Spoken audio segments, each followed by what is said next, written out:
guys, ngayon ay pupunta kami sa wait, itatanong ko muna sa mami kong maganda. So gusto niya daw ipakita ko siya sa inyo guys. Ito siya oh. 1, 2, 3. Say hello mami. Mami, may nagtatanong. Saan daw tayo pupunta?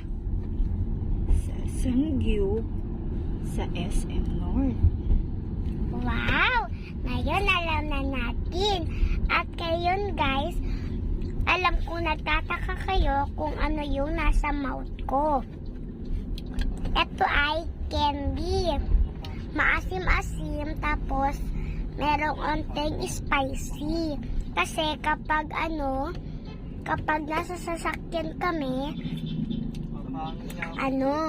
nahihilo ako. So lagi na ako nagdadala ng mga candy. Ito mayroon